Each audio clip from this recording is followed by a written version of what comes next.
Thinking Machines just open-sourced its first multimodal language model, Inkling, under an enterprise-friendly Apache 2.0 license, and it's already being hailed as a game-changer for companies looking to move their AI workloads to open weights models.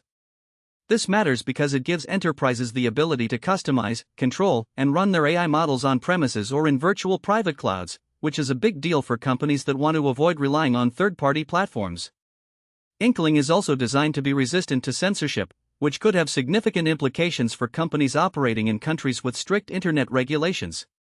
The fact that Thinking Machines is open-sourcing Inkling under an Apache 2.0 license is also notable, as it allows other companies to use and modify the model without having to worry about proprietary restrictions. This could lead to a wave of innovation in the AI space, as companies are able to build on top of Inkling and create new and interesting applications. Moving on, another trend that's been gaining traction in the enterprise AI space is agentic orchestration, which refers to the process of deploying and managing AI models in a way that allows them to interact with each other and with human users.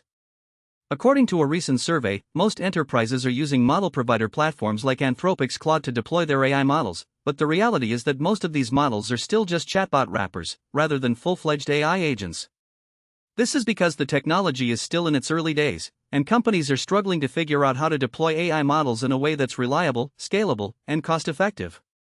Despite these challenges, the ambition is clear. Companies want to use AI to automate complex tasks and interact with customers in a more human-like way, and they're willing to invest significant resources to make it happen. On a completely different note, it's worth taking a step back to appreciate the history of the internet and the technologies that have shaped it. For example, have you ever heard of NetStrings, a protocol that was developed back in 1997? It's a fascinating piece of internet history that's still being discussed today, and it's a reminder that even the most obscure technologies can have a lasting impact on the way we communicate online. Similarly, the rise of music streaming has had a profound impact on the way we consume music, but it's also led to a loss of the joy and community that came with music piracy. This is a topic that's been debated on Hacker News, with some users' nostalgia for the old days of CD swapping and others celebrating the convenience and accessibility of modern streaming services. Finally, if you're an iOS user who's looking for an alternative to Safari, you might be interested in Reynard, a new web browser that's based on the Firefox engine.